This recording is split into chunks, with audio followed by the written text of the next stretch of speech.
Hai sahabat sukses, kembali ketemu dengan saya di Siddhartha. Kali ini kita akan membahas satu topik yang banyak orang yang butuh, yaitu 3 strategi memperoleh atau menciptakan super team di dalam perusahaan Anda. Setelah yang satu ini.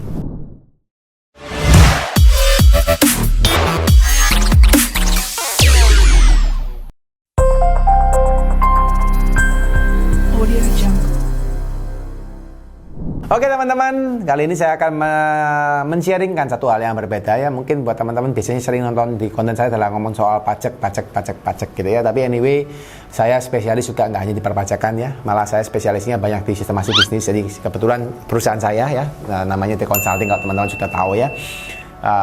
Kapan hari ada teman yang nggak ngerti gitu ya, nggak ngerti terus dia tiba-tiba telepon ya.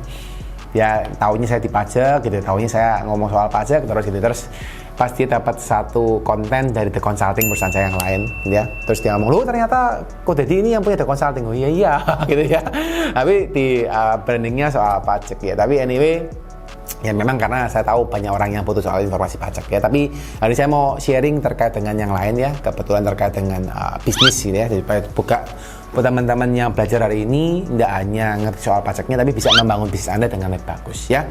Nah, kemarin sempat kita melakukan satu webinar ya dengan The Consulting waktu itu, menyampaikan satu hal, yaitu adalah 3 strategi membangun super team ya. Jadi ini adalah satu kendala buat orang-orang, nggak tahu, mungkin teman-teman juga mengalami hal yang sama ya, dimana kita ini berusaha, kita ini punya usaha ya, Anda punya perusahaan, tapi kita itu kesulitan ya. Anda cari omset gampang misalnya ya, Anda ngurusin uang gampang gitu karena Anda pandai gitu ya, atau Anda ngurusin operasional gampang ya. Tapi yang sering kelewatan adalah kita ngurusin orang ya. Banyak perusahaan yang kesulitan untuk ngurusin orangnya, banyak perusahaan yang kesulitan untuk mengurus karyawannya ya. Kenapa? Karena kondisinya memang kita nggak bisa lari dengan namanya unsur orang, guys. Kita nggak bisa lari dengan namanya unsur human di dalam perusahaan kita, ya. Ada yang ngomong gini, Pak, saya itu nggak ngurus Pak sama orang Pak, karena orang itu sering Pak nanti ngomong A, besok ngomong B, gitu ya. Saya itu malas Pak urusan sama orang Pak, gitu ya. Banyak ngomong gitu, kecewa mereka gitu ya. Saya malas Pak urusan sama manusia Pak, karena saya itu sering sekali dikhianatin Pak, gitu ya. Bahkan saya punya klien, ini lucu nih ceritanya ya. Saya punya seorang klien ya dulu ya. Waktu itu saya lihat, dia orang itu sangat agamawis. Agamawis itu beriman ya. Jadi dia beriman, setiap pagi, setiap hari dia doanya nggak pernah berhenti. Pokoknya doanya sering sekali gitu ya. Terus rajin beribadah, rajin ke tempat ibadah gitu ya. Senang sosial gitu ya. Saya waktu itu ngeliat sosok itu adalah orang yang wow. Tapi ini saya nggak ada maksud untuk menjelek-jelekannya. Saya cuma kasih cerita aja gitu ya. Nah, so far ketika saya lihat orang itu, saya merasa wow, orang ini kok keren banget gitu ya. Orang ini kok baik banget sih gitu ya. Terus sempat waktu saya terseltuk gitu, karena saya sering ke perusahaannya dia gitu ya. Saya sering ke perusahaannya beliau, dan saya terseltuk ngomong gini, Pak, pernah melakukan catering nggak sama karyawan? Catering, tahu ya, catering itu misalnya Anda makan-makan bareng, misalnya Anda outing bareng dengan karyawan ya. Saya tanya seperti itu. At the end dia langsung ngomong gini sama saya, nggak perlu lah Pak. Nggak perlu. Tuh, kenapa Pak nggak perlu Pak? Iya Pak, percuma Pak saya catering sama karyawan Pak. Saya sudah baik-baik sama mereka, tetap aja mereka berkhianat sama saya Pak. Saya baik-baik sama mereka, tetap aja mereka itu jahat sama saya Pak. Saya sudah baik-baik sama mereka, tetap aja Pak mereka berbuat curang Pak. Saya sampai diem gitu ya. Oh begitu ya. Oh begitu ya. Batin gitu ya. Batin itu ngomong dalam hati gitu ya. Jadi saya batin, loh kok gitu ya. Oke, ternyata nggak gampang jadi pengusaha gitu ya. Padahal orangnya agamawis gitu. Saya pikir dia pasti ngajak karyawannya untuk catering dan kawan-kawan. Tapi ternyata banyak orang di luar sana juga yang nggak melakukan. Ya, kenapa? Karena mereka sakit hati dengan karyawannya. Mereka malas dengan karyawannya. Mereka udah sudah jenuh gitu ya, atau sudah muak gitu ya, muak dengan karyawannya. Ya, yang perlu saya sampaikan kepada Anda, ya, salah sendiri yang jadi pengusaha. Kan gitu, ya, salah sendiri yang jadi pengusaha. Karena itu makanannya pengusaha, guys, termasuk saya gitu ya. Saya ngomong gini bukan berarti saya nyombongin diri saya pinter atau saya udah ngelakuin, tapi anyway saya sudah ngalamin lah ya. Jadi saya boleh mereview gitu ya, bahwa banyak perusahaan ya, banyak orang ya, kalau jadi pengusaha ya itu deritanya ya. Anda akan dikhianatin karyawan, Anda akan curangin mungkin, Anda akan disolimin mungkin dengan karyawan. Ya itu memang derita Anda ya. Kalau nggak mau jadi pengusaha, ya nggak mau disolimin, ya nggak usah jadi pengusaha, kan gampang. Ya, ibaratnya kan kalau Anda dulu misalnya Anda di sekolah, tugas Anda apa? Belajar kan itu. Kan jadi Anda jadi pengusaha, tugas Anda apa? Itu tugas Anda jadi karyawan Anda. Kalau disolimin ya sudah, biasa aja. Karena tugas Anda adalah ngurusin karyawan. Ya, kalau nggak mau ngurusin karyawan gimana? Ya sudah, Anda nggak usah berusaha, kan gitu. Jadi simple thing adalah seperti itu teman-teman. Yang ini yang perlu kita pahamin, bahwa kalau kita kalau kita berusaha, kita akan berurusan dengan karyawan. Nah pertanyaannya, kalau Anda nggak mau ngurusin karyawan Anda nggak mau peduli dengan mereka, Anda nggak mau care dengan mereka, pertanyaan saya balik, apakah mereka bisa care dengan Anda? Kan gitu.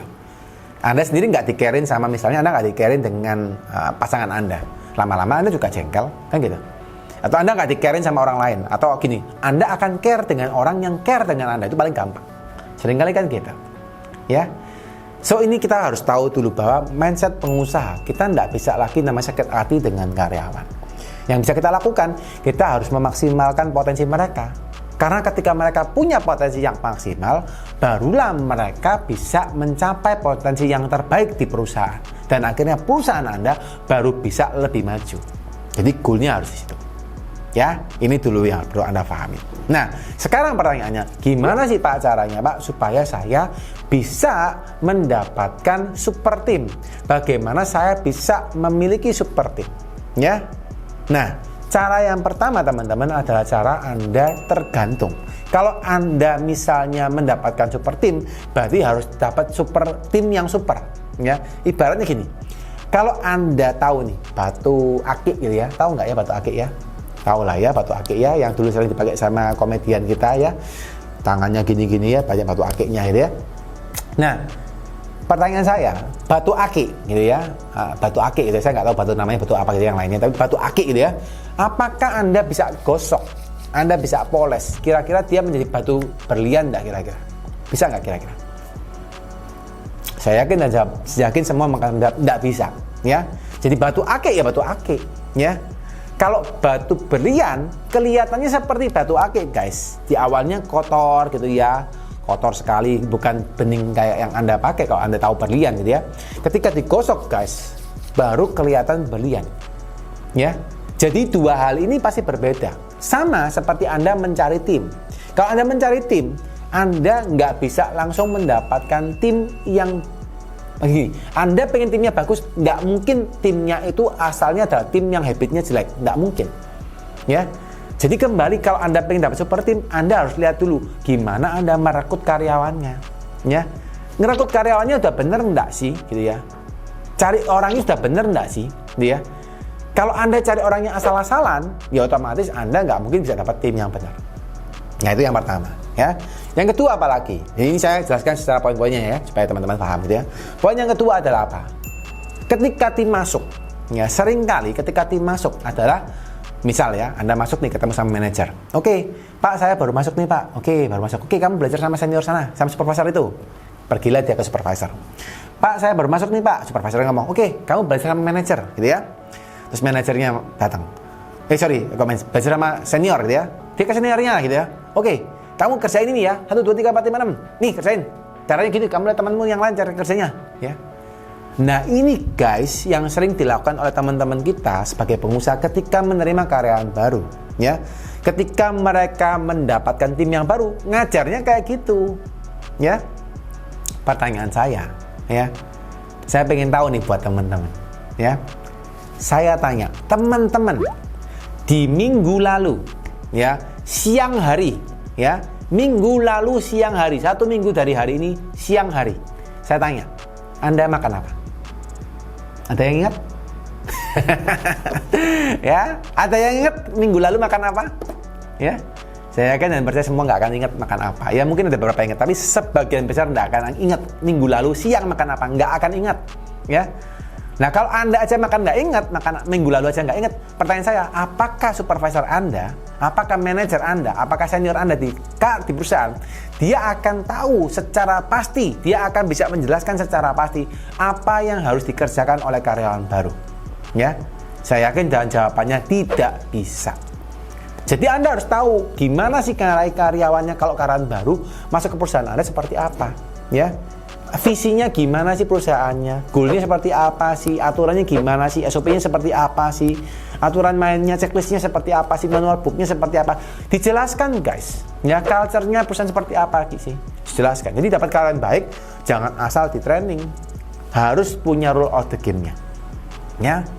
Dan yang terakhir, ya yang ketiga, banyak orang yang ngomong gini, Pak, saya itu nggak perlu namanya penilaian karyawan, ya. Mereka pokoknya ngomong, udahlah karyawan pokoknya digaji aja gitu ya.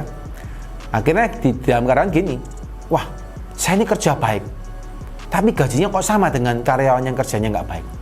Ya, saya kerjanya rajin, kok gajinya sama dengan karyawan yang nggak rajin.